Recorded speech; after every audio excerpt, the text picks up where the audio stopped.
Good day and welcome. This is the International Space Station Flight Control Room at the Johnson Space Center in Houston with the Expedition 29 update for Friday, October 28th.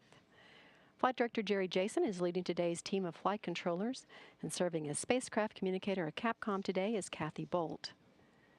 This week, the Expedition 29 crew members and Commander Mike Fossum, Satoshi Furukawa, and Sergei Volkov completed preparations for the departure of the Progress 42 vehicle, including the packing of the vehicle with trash, testing the Russian segment's Kurs automated rendezvous system for both the passive side of the Vesda service module and the active side of the Progress supply ship, and made preparations to close the hatch between the station and the vehicle. Progress 42 is set to undock on Saturday at 4:04 a.m. Central Time. With an eye towards undocking and deorbit at Progress 42, the crew today closed the hatch between the Piers docking compartment and the vehicle. That happened this morning at 9:25 a.m. Central Time, and then they began to conduct leak checks. Departure of the Progress 42 sets the stage for the arrival of the Progress 45 vehicle, a supply ship filled with 2.8 tons of food, fuel, and supplies.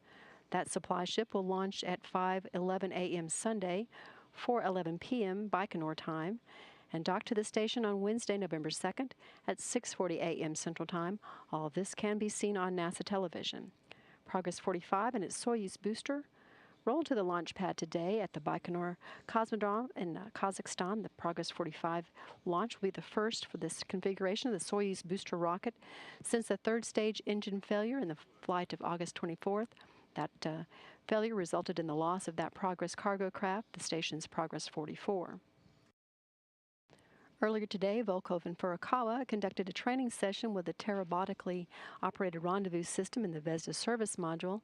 That is the Toru, and is the manual system that would be used next week in the unlikely event that the new Progress 45 cargo craft encounters a problem with its automated rendezvous system, the Kurs, for link up to the Piers docking compartment on Wednesday.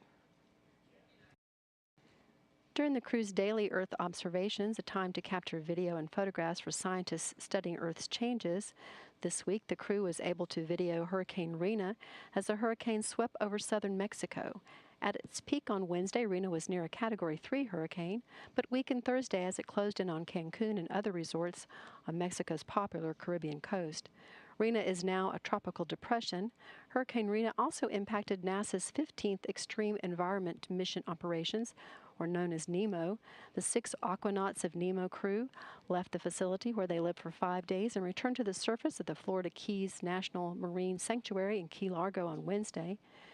The National Oceanic and Atmospheric Administration, NOAA, operates the Aquarius Undersea Laboratory, and the agency determined that Rina posed a risk to the safety of the mission taking place near Key Largo. In other activities for the week, Fossum worked on the binary colloidal alloy test, known as the BCAT experiment.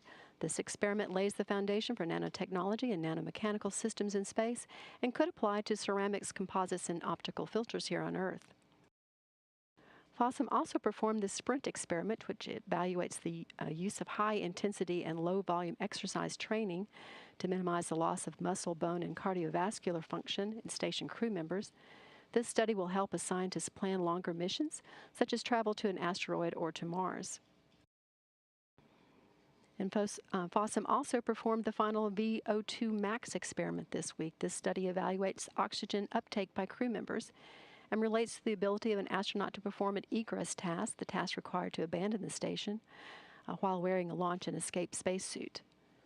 And Japanese Space Agency astronaut Satoshi Furukawa completed work on the gradient heating facility in the Kobo module, closed out his nutrition assessment for the mission, and stored those samples in the station's minus 80-degree freezer, also known as the Melfi, set up equipment for additional biorhythm experiments this week, did some maintenance work on the water on and off valve, and installed egress markers around the Columbus module hatch. During the week, the crew was interviewed by CNN and MSNBC, talked with school children at the 19th International Space Olympiad, and with ZZ Top musician Dusty Hill and his family, and held several ham radio conferences with schools around the world.